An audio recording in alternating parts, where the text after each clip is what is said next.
en efecto, aquí tenemos al grande con todos nosotros. Sebas, ¿cómo estás? Muy bien, amigo, estupendamente y deseando entrar en materia. Para nosotros yo creo que también es una oportunidad, ¿no? de romper la rutina diaria y por un lado, y también de ver a la gente, de comentarla. Tenemos ganas de ver a la gente. Una de las cosas yo creo que fundamentales de las que se nos ha privado, hemos, por decirlo de alguna forma, cedido libertades fundamentales, y una de ellas es una de las más importantes, ¿no? Que es relacionarnos, salir a la calle, estar en contacto con la gente que queremos y muchos de ellos que tienen que ver con una forma de ver la vida, en mi caso, ¿no? De compartir una caminata por la montaña, una charla agradable, y esto generalmente lo solemos hacer con unas cañas de por medio, ¿no? Que yo creo que es una de las diferencias de los latinos. Así que aquí con vosotros es un orgullo y un placer estar contigo. Gracias por este diálogo, porque Sebas y yo nos conocemos de conferencias y la verdad es que conectamos a la primera, nos hicimos buenos amiguetes y esto ha permitido que podamos tener esta conexión y que podamos tener este dúo, este primer dúo del Instagram en directo. Sí que es verdad que estaría bien decirle a la gente que dentro del Instagram tenéis la opción de poner algunas preguntas, donde pone el interrogante, poner alguna pregunta que nos llevan a nosotros y nos dará juego para también ir incorporándolo en el propio diálogo que podamos tener Sebas y yo. Aunque Sebas y yo, como él decía muy bien en uno de en lo que hicimos ayer para hablar de qué íbamos a presentar hoy esto, comentábamos, es verdad que los dos en realidad tenemos capacidad para hablar, pero también capacidad para escuchar, y eso es realmente importante. Así que también tenemos capacidad para leer, es decir, para si tenéis alguna cuestión, ponerla en los mensajes o ponerla en las preguntas, porque la incorporaremos a nuestro propio diálogo. ¿Te parece, Sebas? Me parece estupendo, compañero. Me gustaría, además, primero hay que decir, sobre todo de mi parte, que soy un torpe con esto de las redes sociales, que me gustaría que esto, sobre todo, fuera una prueba, ¿no? Por un lado. Y lo que me gustaría es, si esto de las redes sirve, sobre todo, para interrelacionarnos y que la gente que nos oye, ¿no? Que interrelacione con nosotros, a mí me parecerá mucho mejor que si soltamos sermones, ¿no? Que yo creo que eso es, por decirlo de alguna forma, no se trata tanto de subirnos a un escenario y que la gente nos oiga lo que tengamos que decir, por muy interesante que sea, sino lo que me gustaría es que la gente compartiera con nosotros trozos de esta experiencia, que es única, y para muchas de las personas nacidas después de los años 70, por decirlo de alguna forma, se están enfrentando a algo nuevo, ¿no? Y me gustaría que si nosotros, tú en tu ámbito y yo en el mío, podemos ayudar o podemos debatir sobre esos temas, pues yo encantado. Correcto. Bueno, pues eso me parece genial. Y lo primero también, un aviso a navegantes, ¿no? De nuestra más completa solidaridad por la situación en estos momentos y a toda la gente que está sufriendo por personas que ha perdido o sufriendo por personas que en este momento están pasando este terrible virus y que esperamos indudablemente que, nosotros desde nuestra misión Sebas, lo más que podemos hacer es compartir este pequeño talentito que tenemos de hablar de nuestras cosas y de intentar con esto pues entretener y generar conocimiento, ¿no? Yo creo que es y alguna duda y solventarla, pero poco más. Pero bueno, como digo yo, si todos aportamos, pues en realidad estamos dándole un valor a este tiempo que a veces es tan difícil de aguantar y del que hoy quiero especialmente que hablemos, ¿no? Hoy te lo comentaba el otro día, ¿no? De hablar de cómo aguantar en determinadas situaciones, etcétera, y que lo vamos a ir incorporando, si quieres, a la propia conversación. No sé si tienes algo que inicialmente que decir o empezamos ya a trapo, como digo yo. No, sí. Yo creo que lo que habría que hacer es comenzar hablando de la gestión del riesgo, ¿no? De cómo esto, que lo que estamos haciendo es enfrentarnos a un riesgo nuevo, qué herramientas tenemos, cómo podemos hacerlo y por qué es tan diferente para unos y para otros, ¿no? Así que ahí lo tienes, puedes empezar. Sí, fíjate, a mí me interesaba mucho esta parte tuya y ahora también te preguntaré a ti, ¿no? Y me interesaba mucho también compartirlo con la gente, ¿no? Porque al final hay varios factores que se nos están dando en esta situación, ¿no? Uno, indudablemente, es el riesgo personal y riesgo social también, porque es riesgo de tus seres queridos y después hay muchos riesgos, no solamente hay un riesgo psicológico, sino que hoy tenemos un riesgo económico brutal también, la gente está sufriendo y padeciendo muchas veces mucho de la parte de la economía y con muchas dudas y con mucha incertidumbre, ¿no? Y yo creo que la palabra incertidumbre va muy unida también al riesgo, ¿no? A nivel científico se ha utilizado mucho algunos conceptos como la aversión al riesgo, ¿no? El grado en que hay determinadas personas que son más aversas o no a lo que es el propio riesgo o, o a la propia capacidad de poder gestionarlo. Y es verdad que muchas veces la aversión al riesgo, si nosotros evitamos de alguna manera confrontar el riesgo, es verdad que no necesariamente llegamos a la mejor toma de decisiones. Personalmente, yo creo fundamentalmente que desde el tema del riesgo, cómo se trabaja, sobre todo psicológicamente, hay toda una serie de herramientas que voy a ir colocando y comentando contigo en la medida en que también pues, te vaya escuchando hablar y compartiendo alguna de tus anécdotas. Pero yo no puedo evitar hacerte una primera pregunta que entre en este concepto de riesgo. Sebas, tú has vivido situaciones de riesgo, pero además riesgo límite, ¿verdad? Sí, claro.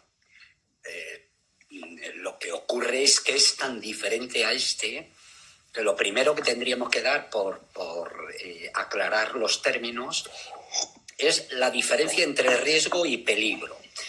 Peligro es todo aquello que nos puede hacer daño.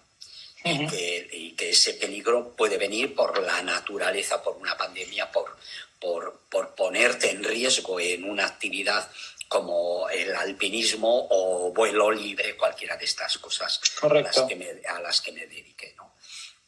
Peligro es todo aquello que nos puede hacer daño. El riesgo lo podemos cuantificar. Es la probabilidad de que ese peligro se materialice, ¿no? Y eso se hace pues cuantificando las consecuencias de ese peligro, viendo las probabilidades que tiene y luego tratando de minimizarlo.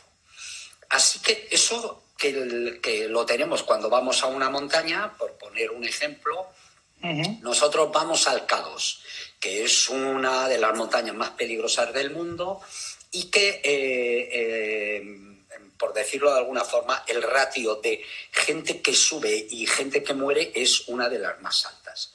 Bien, lo primero que tienes que hacer antes de salir de casa es saber dónde te estás metiendo. Sí, claro. Lo digo por algo que se nos olvida y que en esta pandemia ha sido una vez más, es una de las cuestiones que más nos hacen equivocarnos, es no percibir de verdad el riesgo. Cuando no se percibe en su totalidad el riesgo, no puedes asumirlo y de hecho lo que la mayoría de la gente hace es asumir más riesgo del que debe. Yo voy al K2 y puedo elegir la montaña por la que, la ruta por la que quiero ir. Puedo elegir el equipo, puedo elegir el momento, puedo elegir muchas cosas. Pero sobre todo tengo que saber que cada vez que estoy tomando una decisión de eso, me puedo equivocar o no y las consecuencias, en el caso del K2, pueden ser temibles. Aquí nos estamos enfrentando a algo que yo creo que en un principio, y eso ayudó mucho a que la gente se lo tomara a la ligera, hubo unos días de mala información que se nos estuvo diciendo que esto era como una gripe. Está demostrado que siempre que no se percibe el riesgo real, se asume mucho más riesgo. Así que lo fundamental, y yo creo que ahora la gente sí que ya lo tiene asumido, nos estamos enfrentando a algo mucho más serio. Así que lo que tienes que hacer es tomar medidas, que no quiere decir que las consecuencias de nuestras decisiones vayan a ser tan importantes como pueden ser en el K2 o pueden ser en un accidente de aviación, ¿no? Estamos hablando de otra cosa mucho más pequeña. Pero ahora mismo todo el mundo sabe que lo que nos estamos jugando es mucho con esta pandemia. mucho a nivel personal, mucho a nivel familiar y sociológico, mucho a nivel económico. Así que cuanto antes leamos ese problema, ese riesgo que tenemos, antes vamos a poder hacer cosas correctas, como hemos visto que poco a poco el gobierno y las diferentes autoridades han ido tomando. Muy bien. Hay un comentario, Elena, que nos dice: ¿no se percibe el riesgo o no se tiene capacidad para gestionarlo? Dice: a menudo me pregunto por qué no vinculamos el saber vinculado al conocimiento como el saber vinculado a la capacidad de gestionar en este caso. Es verdad que una cosa es la percepción, ¿no? Y yo antes, cuando hablaba de la aversión al riesgo, sí que hablábamos a veces de algunas capacidades y de cómo tenemos como una especie de tendencia hacia la vida. Pero es verdad que después tenemos un riesgo situacional y un riesgo que va influido muchas veces por, pues, lo que comentaba Sebas, ¿no? Elementos de información, desde la psicología, sobre todo, lo que se trabaja mucho, y desde el comportamiento humano, es la percepción del grado de control que tenemos en esa situación de riesgo, ¿no? Y que yo creo que esa es una variable realmente importante a la hora de decir qué control tengo yo de esta situación, qué puedo hacer en esta situación, porque en la medida que yo tengo control, sí que es verdad que voy a generar o a disparar toda una serie de posibilidades para poder gestionarlo, y por lo tanto tengo capacidad de gestión, pero en la medida que yo no tengo control de esta situación, claro, nos vamos a una situación casi de sentirnos, ¿no? Como que no podemos hacer nada en esta situación. Es una impotencia, en realidad, a la hora de poder. Y yo creo que, yo personalmente creo que me he sentido en ambas situaciones, ¿no? Ha habido momentos que he dicho: ¿qué puedo hacer yo?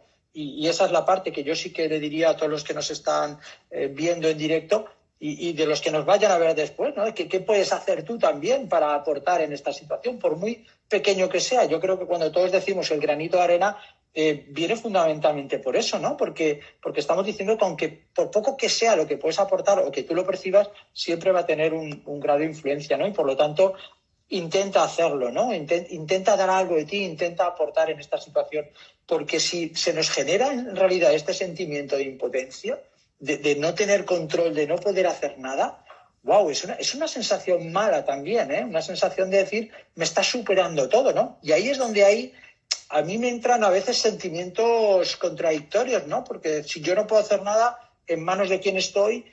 Y debo entonces gestionar la confianza, ¿no? Que será una variable que me imagino que Sebas también nos dirá también, ¿no? El grado en que confías en tus habilidades para poder gestionar estas situaciones, pero cuando no eres tú quien las controla, tendrás que confiar en otras personas para poder gestionarlo, ¿no? ¿Cómo se trabaja esa confianza también, Sebas? ¿Cómo haces ahí? Bueno, aquí es que has tocado varios temas sumamente interesantes. Ya la he liado. Hay varios temas súper interesantes.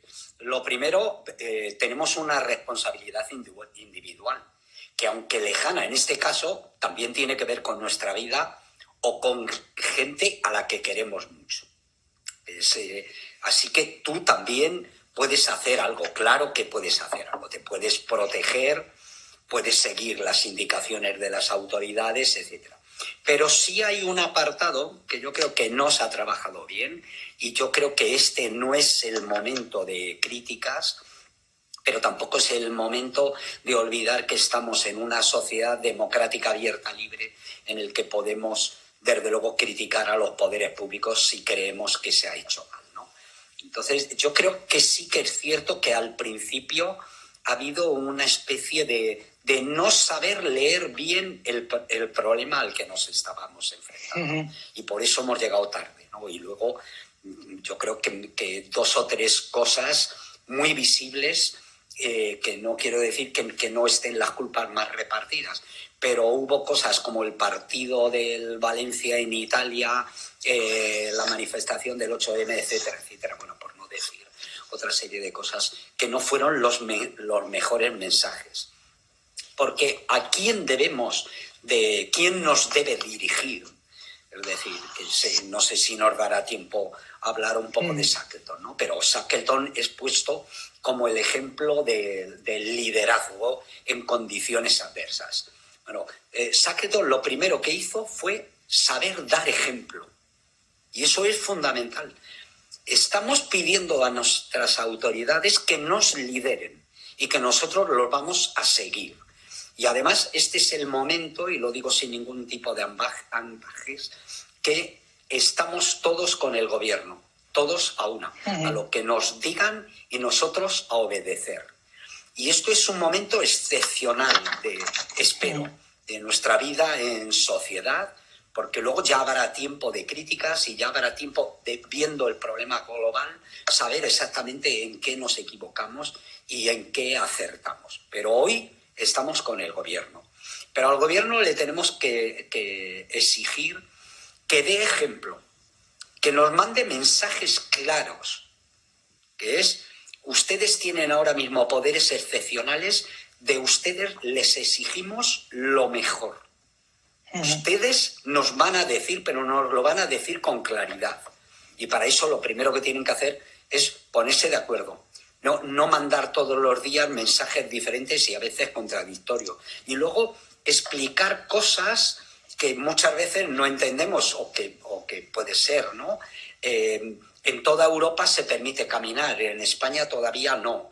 En Italia y en Europa, quizás porque somos más latinos, quizás porque tenemos una población también más envejecida, la pandemia está causando mayores estragos, mayores índices de mortalidad. Todo eso queremos que nos lo expliquen. Y luego también queremos que nos expliquen los asesores científicos, que se supone que son la base de todo el conocimiento que estamos teniendo. Queremos también, de vez en cuando, que nos digan con claridad por dónde vamos, cuál es el buen camino, y tampoco sin olvidar aquello que decía Shackleton. Queremos que nos traten no como adultos, sino como una de las sociedades más adelantadas y civilizadas del mundo. Lo digo porque Shackleton tenía, y con esto termino, de paso, tenía una idea que fue vital para salir con el Endurance y su gente del lío en el que se habían metido en la Antártida, un lío desde luego mucho más peligroso que el que tenemos. Y lo digo porque allí además salieron todos vivos, porque me gustaría dar también mensajes de optimismo, como decía Shackleton. Hay que ser resistente y condenadamente optimista. Bueno, Shackleton sabía que había dos cosas que era la única posibilidad de salir con bien de la Antártida. Una, tener a la gente unida. La unión en este momento es vital, desde luego de todos los españoles, y yo, puestos a ser un utópico, me gustaría pensar que también de toda Europa, con sus mecanismos de defensa. Pero Shackleton tenía una frase que decía, todas personas normales, por pequeñas y vulnerables que nos consideremos, en situaciones excepcionales podemos conseguir cosas imposibles. Bueno, este es el momento de aplicar eso. Bueno, has mandado muchos mensajes. Yo recupero algunas cosas que estaba también viendo en los comentarios, ¿no? Me comentaba Ana también de si había habido realmente un tema de la información pésima. Yo creo que en el tema de la información y la comunicación nunca estaremos del todo contentos, porque al final, como se suele decir en temas de comunicación, hay que comunicar siempre por exceso y por muchas vías, y precisamente igual este no ha sido el modo más adecuado, ¿no? Necesitamos mucha información, necesitamos mucha, en realidad, no que nos repitan la misma siempre, sino que necesitamos en realidad variedad y conocimiento, más conocimiento de las cosas que nos decían. Gracias, Ana, por el comentario. Nos recordaba incluso el libro de En busca de... ¿Dónde estabas? El de Viktor Frankl, sí, correcto. Y después hablaba, tú comentabas también, Sebas, el tema de los políticos. Yo a veces me lo planteo, y con todo el respeto del mundo, que claro, no necesariamente un político es un buen gestor, ¿no? Y yo creo que se puede ver en muchas de estas situaciones, ¿no? El político es un ideólogo, y otra cosa es quién lleva a cabo las cosas. Y en este momento, en situaciones de urgencia, que te vuelvo a lanzar para después el paralelismo, ¿quién ejecuta en realidad? Porque necesitamos tomar decisiones rápidas, necesitamos tomar decisiones por gente que esté preparada para esas decisiones rápidas. Y precisamente a veces nuestros políticos, incluso que recién acaban de llegar, no son precisamente los que tienen la cabeza como más clara a la hora de tomar ese tipo de decisiones, ¿no? Nosotros pueden llegar, Roberto, perdona, y así sí, claro, mismo, pero claro, por supuesto, a su disposición las mejores gentes que tenemos. Claro. Tenemos científicos, tenemos sanitarios, bueno, y luego tenemos, ya se ve, ¿no?, militares capaces de fumigar, desinfectar estaciones, montar hospitales de campaña. Tenemos a la Guardia Civil, la policía, las policías autonómicas, la municipal. Sí, correcto, es decir, tenemos muchos medios. Lo que tienen que hacer es saber acudir a esas gentes. Y a mí, por ejemplo, en fin, yo he tenido, como saben, mucha relación, la sigo teniendo, con mandos militares con los que he hecho expediciones con la Escuela Militar de Montaña de Jaca, gente al máximo nivel que han estado coordinando operaciones súper complejas en el Líbano, yo qué sé, en Estonia, en Bosnia, en Afganistán, y se echa de menos, en mi opinión, que hubieran cogido a uno de los mejores generales de intendencia que tenemos, en el minuto 1. Cuando se hace el estado de alarma y, por decirlo, se unifica el mando, ahí tenía que haber alguien experto solamente en logística. Luego ya le dirá el sanitario, el médico, el enfermero y por supuesto, las autonomías, las necesidades que tienen. Pero en el minuto 1 se tenía que haber puesto alguien. Necesitamos tantas mascarillas, tantos respiradores, tantos hospitales de montaña y tal, y a partir de ese momento se planifica todo, porque sin planificación no hay una ejecución correcta. Y a mí me parece que esos días perdidos ahora se están viendo que son vitales. Se compraba un respirador por 6.000 euros hace unos días y hace 2 o 3 semanas, y ahora el precio de los respiradores están a 90.000 euros. Sí, correcto. Yo ahí te decía que precisamente, claro, nosotros cuando hacíamos y cuando se hacen experimentos en trabajo en equipo, muchas veces los ideólogos son necesarios porque son los que planifican, a veces cuando tenemos tiempo en la toma de decisiones y cuando tenemos escenarios más o menos tranquilos. Pero es verdad que yo no puedo evitar que asemejarlo a lo mejor a un rafting, ¿no? Situaciones de donde hay un riesgo determinado, donde hay que tomar decisiones rápidas y donde tiene que haber, pues lo que decías tú, una unidad, como decían algunos, una honestidad, una valentía, pero desde luego debe haber ejecutores, que son roles diferentes. Yo creo que a veces el político intenta ser gestor cuando no tiene por qué ser su papel. Tiene, como bien comentas, que apoyarse en quienes realmente tienen ese poder de la ejecución y de ejecución en situaciones límite, ¿no? Porque como se suele decir cuando estás en rafting, en realidad aquel que se queda parado observando a ver qué pasa, a ver qué nos está diciendo el dato, estamos perdidos. Hay que, como se suele decir, hay que remar más rápido que la corriente para tomar la dirección de tu propia barca, ¿no? Y esa es la sensación de que me queda decir, yo creo que necesitábamos más revolución dentro, pero bueno, ya te digo que es fácil a lo mejor desde fuera ver toda la historia, ¿no? Pero se me genera una sensación que volvemos a un tema al principio que decía, es que hay una parte que a mí me genera pues de decir, ¿qué está pasando? No tengo control de lo que está pasando, nos tienen a todos parados, que es increíble, y aquí mi máximo respeto a la sociedad, cómo está respondiendo, porque esto es verdaderamente un experimento social. Esto es un experimento social, cómo podemos estar todos retenidos aquí en casa tranquilamente. Es decir, ¿qué está pasando? Es decir, ¿qué capacidad como sociedad? ¿Qué cosa hemos inventado los primates, estos primates que somos, para sencillamente con una serie de elementos generar que las personas estén confinadas desde este momento, ¿no? Y que es verdad que a veces lanzamos mensajes de ocupar vuestro tiempo, digo ya, pero el mensaje de fondo es que tenemos privada la libertad, eso está clarísimo, tenemos privada la libertad. Y la cuestión de fondo para mí es cómo mantener, y aquí te lanzo la pregunta a mogollón, ¿cómo mantienes la cabeza en una situación de privación de libertad tan clara como esta?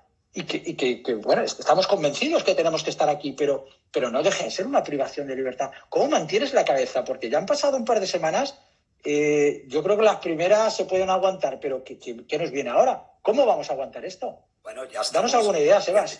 Sí, bueno, primero, ya estamos en la 3ª semana. Tercera, ¿eh? Y lo primero, yo supongo que habrá alguien a nivel del gobierno, a las máximas alturas, pensando en qué es lo que van a hacer ahora. Lo digo porque esta situación no se puede mantener mucho más tiempo. si a cambio no hacemos algo. Yo te digo, Shackleton estuvo 17 meses. Y, Wow. y lo primero, claro, estar 17 meses confinado sobre hielos a la deriva en la Antártida no es estar en casa. Pero sí que creo que hay cosas y paralelismos muy interesantes, ¿no? Entonces, Shackleton lo primero que hizo es no tener a la gente ociosa. Bueno, allí tenían muchas cosas que hacer, ¿no? Porque todo el mundo tenía que arrimar el hombro. Mientras estuvo el Endurance, el barco, sobre los hielos, había un montón de cosas cotidianas que tenían que hacer, desde hacer la cocina, la comida para todos, limpiar el barco, mantenerle caliente, las calderas funcionando, el carbón, los perros los tuvieron que sacar del barco, etcétera, etcétera. Pero luego, cuando se fue el barco a pique, también hubo que mantener a la gente. Él sabía que mantener a la gente ociosa es lo peor. Bueno, les puedes tener un tiempo confinados, pero no mucho tiempo. Entonces, yo lo que creo es que supongo que alguien estará pensando, bueno, probablemente en comunidades o en lugares donde no hay más o menos la pandemia está controlada, se puede empezar a soltar a la gente de una forma determinada, que ya lo dirán. Pues primero que se incorporen la gente a los trabajos más esenciales poco a poco, ¿no? Y luego, por otro lado, en los lugares donde la pandemia sigue siendo muy grave, y sobre todo en las grandes ciudades, pues habrá que arbitrar algún tipo de solución, probablemente en 1 o 2 semanas, para que la gente pueda volver a hacer algo, a caminar, a trabajar algo, que algunos ya lo están haciendo, por supuesto, el teletrabajo, pero hay que poner a la gente de forma activa a hacer cosas que sean, además, que tengan validez para la sociedad y para lo que estamos tratando. Bien, yo recojo algunas cosas que me estáis diciendo y me parecen además súper sensatas, ¿no? Es decir, qué cosas podemos hacer desde el punto de vista fisiológico, físico, psicológico. De hecho, hay otra persona que también nos decía, por favor, tocar los temas también psicológicos que son tan importantes ahora, de cómo estamos viviendo también el tema del propio encierro. Y también nos comentaba, ¿no?, el tema de que no todo el mundo, Ana nos comentaba que no todo el mundo está viviendo el confinamiento de la misma manera. Casas pequeñas, faltas de liquidez, situaciones de niños, es decir, claro, tenemos escenarios de diversidad realmente bastante amplios. Personalmente, fijaros, yo creo que en realidad esa es la verdadera batalla. Yo lo decía, esto es un experimento de psicología social a su más largo alcance, ¿no? De cómo somos capaces de estar aquí y convivir y autoengañarnos, ¿no? Es decir, estamos viviendo un bucle, ¿no?, como en la película, un bucle donde todas las mañanas parece que nos levantamos vamos a levantarnos con ilusión, como si fuéramos al trabajo, pero no salimos por la puerta. Me he visto como si fuera fuera, pero no en realidad, porque me han dicho, es verdad, que hay que intentar mantener una serie de rutinas importantes, ¿no?, de vestir, de higiene, etcétera, como si hicieras esa vida normal, pero sabiendo todos que nos estamos, en cierto modo, autoengañando, ¿no?, en ese. Y cómo no caer en esa misma rutina, en ese autoengaño, decir, no, voy a dejarme ya autoengaños, estoy confinado y punto. Es decir, vamos a ver cómo puedo de alguna manera resolverlo o solventarlo. Yo te digo una cosa, Seba, yo no sé si ya tiene que ver con caracteres más diferentes, pero desde que estoy confinado y encerrado, estoy trabajando 3 veces más y yo soy un enganchado al trabajo. Y aquí, digo, y lo hemos comentado yo creo que incluso antes, ¿no? Si alguna de las razones por las que quieres dejar de estar confinado por volver a un trabajo que me enganche y me apasiona, pero a un trabajo con una normalidad y una conciliación. Me estoy volviendo loco y yo creo que ese volverme loco de hacer cosas no es más que mi necesidad por aportar, por ayudar y yo también por mantener la cabeza ocupada, ¿no?, que también es un poquito el día, ¿no? Por ejemplo, en los zoológicos, no sé si lo sabéis, yo me acuerdo hablando con un gran amiguete que falleció el año pasado, hace 2 años ya casi, ojo cómo pasa el tiempo, Pablo Herreros. Hablando con él, yo lo hablaba hablando de los entornos laborales, ¿no? Como hay entornos laborales que generan rutina y cómo se podía romper esa rutina para que la gente no sufriera las depresiones que después sufría en el propio trabajo, porque eran, ya te digo, hacer lo mismo todos los días, etcétera. Y tenemos aún muchísimos puestos de trabajo que hay gente enganchada, pero con todo tipo de drogas, antidepresivos, etcétera, porque es la única manera de ir al maldito trabajo, como se llama, ¿no?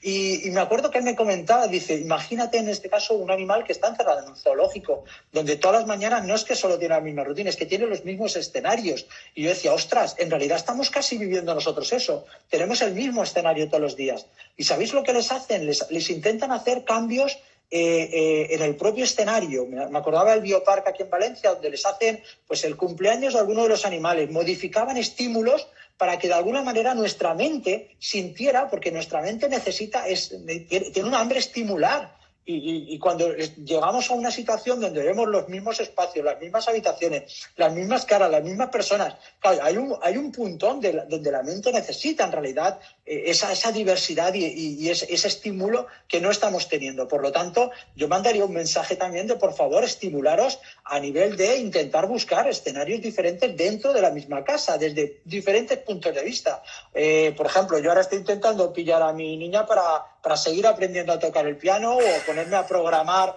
en el ordenador cuando, pues, digo, voy a hacer un chatbot para mis alumnos, cosas raras que jamás se me habían ocurrido, pero necesito cambiar los chips para generarme entornos nuevos, ¿no? Yo creo que es una manera también de intentar luchar desde el punto de vista psicológico. ¿Cómo lo ves, Sebas, todo ese tema? Yo lo veo de puta madre, como digo. Sí, bueno, Ana Vega está poniendo cosas muy interesantes. Y además está aprendiendo a tocar la guitarra, pues sí, desde luego que libros y demás y cualquier cosa. Y luego me han hecho una pregunta que es ¿cuál ha sido mi mejor expedición? Y tengo 240, es difícil elegir, pero desde luego... ¿Pongo alguna de tus fotos?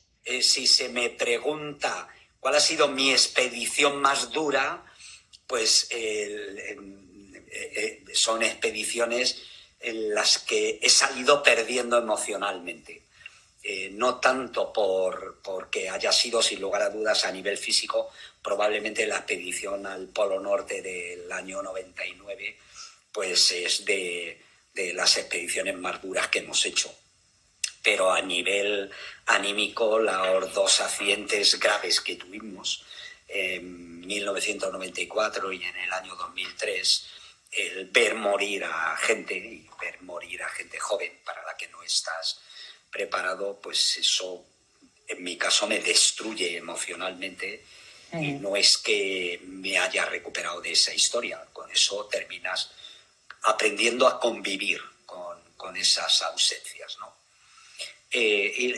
La misma persona me preguntaba cómo llevo lo de no salir a la montaña. Es decir, lo llevo muy mal. Lo llevo jodido. Te he puesto la nieve y la montaña, ¿eh? Te he puesto ahí la nieve para que la veas. Sí, además tenemos ahora la Sierra de Guadarrama que veo desde la ventana de mi casa. Está hoy preciosa, que se sale. E incluso algún amigo guardia civil de los grupos de rescate de montaña me decía eso, ¿no? Se mira pero no se toca. Pues estamos en esas, ¿no? Y lo que hago generalmente, por cierto, la comunicación que tiene la Guardia Civil me parece excelente. Probablemente, como todo, sea mejorable, pero la Guardia Civil estos días está lanzando siempre mensajes positivos, que yo creo que es lo que hay que hacer. No hay que... yo he visto diferentes actitudes por Facebook de cómo la policía municipal de diferentes ciudades actúa, y yo pediría a nuestros policías, que tienen toda formación y tal, por favor, que se actúe con amabilidad. Yo sé que la ley está para cumplirla, pero son momentos muy duros, a nivel psicológico, a nivel familiar, a nivel económico, a nivel de las incertidumbres que nos vamos a encontrar luego. Así que todo esto mismo se puede hacer de forma proactiva y positiva. Este guardia de Noreña que va por las noches diciendo lo estáis haciendo muy bien, queda un día menos. Bueno, a mí me parece que eso es un ejemplo. Y yo lo que hago, y ya con esto contesto, yo necesito moverme, ¿no? Y entonces, afortunadamente, como tengo un montón de cosas por hacer en casa, que nunca tengo tiempo, tengo que pintar alguna parte de la casa, tengo que cambiar unos plafones, tengo que hacer cualquier otra cosa y tengo que terminar un libro que me llevan pidiendo, pues ahora me divido el día y me pongo pequeños objetivos a cumplir, que muchos días ni siquiera los alcanzo, pero que no me importa, ya lo dejo para el día siguiente. Así que, por un lado, tengo un ojo a saber que esto probablemente en 2-3 semanas se acaba y eso me estimula, ¿no? Sé que esto es transitorio, sé que se va a acabar, sé que saldremos mejor, sé que luego vamos a tener que trabajar mucho y esforzándonos mucho, con lo cual tenemos que estar preparados para eso también. Pero al mismo tiempo todos los días sé que tengo que hacer esto. Voy a cambiar una luz normal por un plafón de LED que tenía aquí de 3 años sin poner, ¿no? Así que si esto les puede servir a la gente como herramienta, pues estaría estupendo. Correcto. José Guillamón nos decía, Sebas, las montañas están ahí, no te preocupes, van a estar cuando salgamos de toda esta. Yo, fíjate, yo pondría un énfasis mayor en el tema de cómo somos capaces o no de gestionar los climas emocionales en estos espacios tan pequeños, ¿no? Y yo sí que haría una llamada, ¿no?, al equilibrio, ¿no? A intentar decir es que hay una parte de responsabilidad nuestra que tenemos, que somos responsables de esos climas que estamos viviendo en los hogares, ¿no? Y de intentar mantener un clima emocional positivo, a unas sabiendas que por dentro estamos en situaciones muy, muy graves económicas. Muchas personas que ya te digo que están en situaciones ya con deuda bastante grave y que mando mi más completa solidaridad, pero hay una parte emocional que tenemos que saber guardar y la pregunta es cómo, ¿no? Bueno, hay muchos remedios desde la propia psicología a la hora de poder abordar el equilibrio emocional, que es como a mí me gusta fundamentalmente llamarlo, ¿no? Fundamentalmente podemos trabajar desde dos vías. Hay mucha gente que dice, bueno, pues podemos trabajar técnicas pues como las que yo aprendí en su momento, relajación progresiva, de yoga, de mindfulness, etcétera. Digo, ya, pero es que hay gente que es muy hiperactiva y que les metes en ese tipo de situaciones o no tienen entrenamiento y no aguantan ni 3. Bueno, pues tienes la otra versión, que es la de machacarte un poquito también, machacarte haciendo deporte, machacarte intentando hacer, pues nosotros aquí estamos llevando unas rutinas de deporte y la verdad que ojalá las cubriéramos el resto de las semanas. Nos estamos poniendo, te lo digo en serio, mis 2 hijas, mi pareja y yo nos estamos poniendo figurines solo de cómo estamos machacando, vamos, la bicicleta estática y la elíptica, ¿no? Y haciendo aquí todo tipo de cosas. Yo hasta mi entrenamiento a pádel los estoy haciendo aquí. Pero a lo que voy es que en realidad podemos coger técnicas que son más agresivas o técnicas más relajantes, pero cualquiera de ellas nos va a llevar, porque las técnicas, el deporte te genera endorfinas y las técnicas más relajantes te generan una tranquilidad y un efecto hormonal tan positivo que cualquiera de ellas te va a llevar al equilibrio emocional. Después el tema de la sobreinformación que decíamos, paremos ya de tanta información. Yo ya he quitado en la comida los informativos, busco ya en determinados canales cuando yo quiero, porque no quiero cargar ni a mis hijas ni siquiera el clima familiar me lo quiero cargar con muertos continuamente, que eso no me quita de ser consciente de la severidad de lo que estamos pasando. Porque el verdadero drama es que tenemos que vivir el día a día. No podemos estar pensando, igual vosotros sí que os vais a la montaña, yo diría, pues igual estáis planificando vuestras propias salidas, ¿no, Sebas? Igual hay una manera de decir, mira, pues ahora me voy a dedicar esta semana a mis 4 o 5 escapadas y yo, como las estoy imaginando, las estoy visualizando y, bueno, flipo, porque es verdad que en el mundo de la psicología sabemos que podemos utilizar la imaginación como técnica de entrenamiento también, ¿no? Y esa parte la podemos hacer. Pero hay que vivir el día a día, el hoy, el momento. Y claro, dejemos igual de pensar, yo no sé si será dentro de una semana, dentro de 2, dentro de 3 o dentro de un mes. Pero hay que vivir el hoy, es lo que hay que sacar en cada momento. Y es la parte que a mí me gustaría lanzar un mensaje fundamentalmente emocionalmente positivo, de buscar rutinas positivas, lo que yo en algunos de mis libros he llamado el protocolo de la felicidad, buscar aquellas cosas que os gusten para poder activarlas en el día a día y que esas pequeñas cosas son capaces en realidad de tener una influencia muy importante, no solo sobre ti, sino con la responsabilidad que tenemos del contagio emocional de los demás. Porque una mala cara nuestra, aunque no nos demos cuenta, está impactando también en nuestra gente, está impactando en los demás. ¿Tú eso lo has vivido, el contagio emocional en contextos de grupos? Yo creo que se vive, ¿no?, en situaciones de esas. Sí, bueno, pero por supuesto, igual que hay que saber que vamos a tener baches, que también los teníamos en las expediciones, en periodos largos de mal tiempo, solo en una expedición, uno de los periodos de mal tiempo, estuvimos 20 días metidos dentro de la tienda, esperando el buen tiempo. Y se pasa por momentos de picos altos, de optimismo, bueno, cuando esto se acabe, subimos a la cumbre, vamos a y tal, y momentos de bajón en el que no ves el final de la expedición, no vamos a poder con la montaña, etcétera, ¿no? De todas esas cosas se aprenden. Ahora mismo, de hecho, estamos aprendiendo, nos estamos enfrentando a una cosa nueva que nunca habíamos vivido, una pandemia imprevista, de alcance que todavía no sabemos exactamente lo que va a durar, y luego tampoco sabemos cómo va a ser la recuperación económica, la vacuna, si va a haber fármacos, es decir, un montón de interrogantes. Lo cual nos lleva un poco al punto de partida, ¿no? Es decir, vivimos en sociedades dinámicas, globalizadas, cambiantes, en las que cada vez vamos a tener que aprender a convivir con incertidumbres. Y me decía, bueno, me están entrando un montón de preguntas de alpinistas, claro, que dicen... Claro. O sea, yo ya tengo hecha la previsión de los 2 próximos años. Pues igual estamos haciendo nosotros.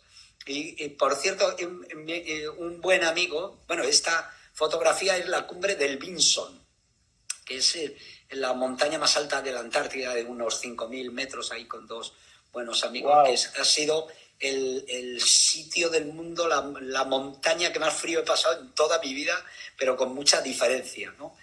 Y me decía un buen amigo de Tenerife hoy que se va a tardar en recuperar el turismo internacional. Recordemos que España, probablemente la mayor industria que tenemos son los 85 millones de turistas que verían todos los años.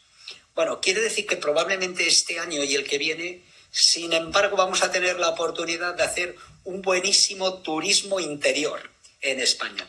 Y como no hay mal que por bien no venga, como decía el otro, pues es probable que tengamos que cambiar destinos, yo qué sé, internacionales muy llamativos por otros en España que los vamos a tener mucho mejor de precio, con una relación calidad-precio probablemente como no ha habido hasta ahora. Es decir, nos vamos a tener también que, de alguna forma, en estos tiempos, reinventarnos. Esta fotografía, por cierto, es al acabar la travesía del desierto líbico, que hicimos 800 kilómetros, era el año 2004 y llevamos el banderín con los fallecidos, con el nombre de todas las víctimas del atentado del 11. Madre mía, qué motivo, ¿no? Sí, y lo dejamos ahí en la montaña más rara que he subido, que está ahí en el norte de Sudán, prácticamente en la frontera con Egipto. Y ahí... Madre mía. Ahí, bueno, y esto es el Polo Norte, claro. Todo el equipo de Alfilo más el de informe semanal a la llegada de los 90 grados norte que fuimos a recoger a los amigos de la Escuela Militar de Montaña, los de Alfilo, más los cámaras, en fin, pues de las cosas emotivas. Ese día, que era un día bueno, como aquí, bueno, digo aquí en Madrid hoy en día, ¿no? Calentito, solo teníamos 35 grados bajo cero. Wow. Sebas, ¿qué hacemos con, por ejemplo, el vivir el día a día con la concentración? Porque a veces pasa, yo no sé si esto también, y hay que tocarlo, porque a veces dices, mira, me he puesto enfermo y estoy 3 días enfermo y gracias a que estoy enfermo voy a intentar leer. Y lo que pasa es que cuando estás enfermo o incluso cuando te encuentras confinado, se te van las ganas de leer, ¿no? Y eso nos pasa muchas veces, pero claro, aquí estamos en una situación que algunos sí que están enfermos, los que estáis sanos o los que estamos sanos, genial, pero no podemos entrar en esa misma serie de excusas que a veces nos planteamos, es decir, es que como estamos confinados, la privación de libertad nos quita las ganas de hacer cosas, ¿no? Y cuánta gente está casi en estado depresivo, en un estado bastante difícil de manejar, precisamente cuando en realidad sabemos que esto aún nos va a durar bastantes días.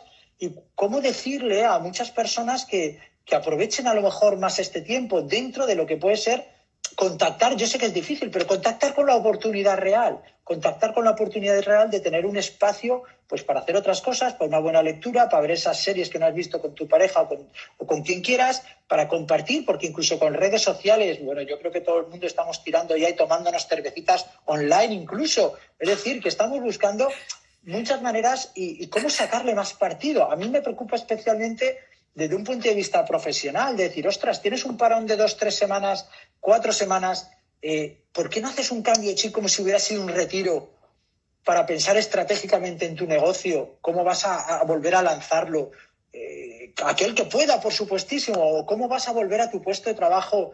¿Qué cosas te hubiera gustado prepararte en 2, 3 semanas para mejorar esas competencias, para mejorar esas habilidades? Y es que hoy en día es que lo tenemos casi todo en YouTube. Tenemos tantas cosas que podemos aprender que, claro, hay una parte que dices, hay mucho por hacer. Por otra parte, es verdad que hay gente que se ha caído en la desgana de precisamente por esa privación de libertad, ¿no? ¿Cómo activar ese chip? ¿Cómo levantas a alguien que se tiene bien abajo en un grupo en una situación de estas tan complicadas?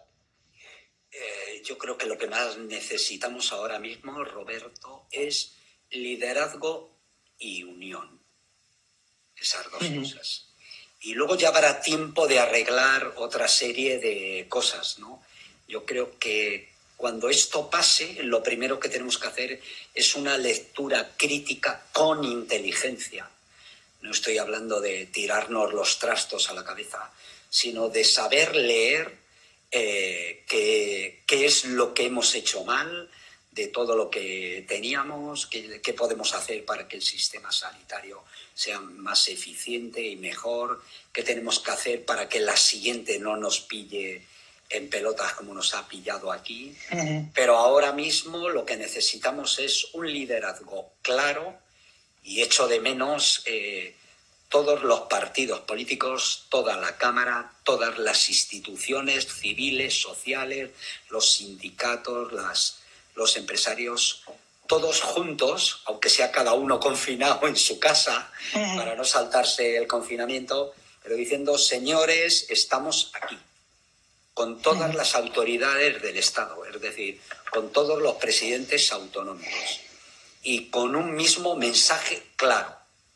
Es decir, hoy venía en el periódico, ¿no?, los pactos de la Moncloa, que yo lo viví muy de cerca trabajando en Televisión Española, lo importante que fueron. Y lo importante que fueron, más que a nivel técnico, a nivel psicológico entre los españoles, ¿no? Ahí se dio una imagen de todos a una. Luego ya tendremos tiempo de reivindicar cada uno lo que hay de lo mío, ¿no? Pero ahora es qué hay de lo nuestro. Y para eso necesitamos gente que lidere todo el esfuerzo, todo el empuje, todo el talento de nuestro país, de España, vamos, en una palabra. Sí, sí. Totalmente. Bueno, veo un mensaje... Sí, sí, ¿qué es? La foto era con las 3 chicas que llevé al Nanga Parbat, a la bajada de la cumbre, que hicieron cumbre las 3, y yo estaba ahí en el centro como James Bond, pero con un piolé y una botella de cava, y la siguiente era un programa, uno de los programas más bonitos que hicimos y más peligrosos. Pasa la foto, si puedes. Sí. Sí. Esto es en las cuevas de hielo de Islandia. Fue la primera vez que estuvo todo el equipo de Alfilo a punto de desaparecer, porque a los pocos días de hacernos esta fotografía, esa cueva inmensa de hielo, como la Catedral de Burgos, se derrumbó y no nos pilló dentro pues, por 3 minutos, ¿no? Lo digo porque saber trabajar con incertidumbre, aventurarse, tiene muchas ventajas, y una de ellas es la capacidad que tenemos de amoldarnos cuando vienen mal dadas, pero también hay que saber que aventurarse supone asumir riesgos, y a veces cuando asumimos riesgos perdemos, y en nuestro caso, cuando estamos hablando de aventuras, de escaladas, como esto, ¿no?, espeleología, a veces los riesgos son grandes y a veces cuando perdemos, pues perdemos mucho. A mí, Sebas, me sonaba cuando hablabas de la unión y la relación con la incertidumbre y todo esto, me sonaba cuando, es verdad que cuando se hacían los experimentos de Pavlov y se le mandaban a los perros mensajes diferentes. Yo creo que puede pasar que ante un determinado escenario donde estamos oyendo opiniones contradictorias tan a menudo y que se están dando tanta caña, eso está generando, para mi gusto, más incertidumbre de las que toca y está haciendo una pérdida de confianza. Eso, a nivel de experimento en la psicología, se trabaja para fomentar el neuroticismo. Es decir, estamos fomentando comportamientos neuróticos en la medida que no estamos permitiendo reducir la incertidumbre de nuestra propia sociedad. Y yo creo que esa responsabilidad sí que la tenemos que pedir. Esa la tenemos que pedir porque está claro que nadie tiene la certeza de las cosas, pero tenemos mucho conocimiento y tenemos expertos para tirar de ellos para intentar acercarnos en la toma de decisiones a la más óptima o a las mejores posibles. Pero, por favor, esas contradicciones que nos están llevando a una ruptura de la credibilidad o de la confianza en la propia población, yo creo que están haciendo un daño psicológico realmente importante. Y eso sí que sería, para mi gusto, una llamada a la atención a esa unión que estabas pidiendo. Esa unión, pero esa unión significa mucha comunicación también. Esa unión significa muy de compartir riesgos, muy de estar juntos y muy de estar sabiendo que todos estamos remando, y que tú también estás dando a la pala y todos estamos remando y que cualquier decisión la estamos compartiendo al respecto, ¿no? Que sería un poquito la idea. Oye, ¿esta de dónde es esta foto? Esta última es la cumbre del Pico Urriellu, el Naranjo de Bulnes. Por cierto, me manda un primo abrazos de allí, así que abrazos a Belardo. Y claro, otro me pregunta de qué expedición guardo mejor recuerdo. Bueno, en realidad tengo muy buenos recuerdos de todo, pero por decir una de las muchas, esa que he dicho antes, la travesía del desierto líbico en diciembre del 2004, enero del 2005, fue fantástica. Estuve caminando en completa soledad con un grupito de amigos. Estuvimos atravesando el gran mar de arena. 800 kilómetros caminando con arena y nada más que 20 camellos, ¿no?, que llevaban el agua. Y eso realmente son momentos únicos, son momentos de emociones intensas, de convivir con gente con la que merece. Mira, esta es una de las fotografías.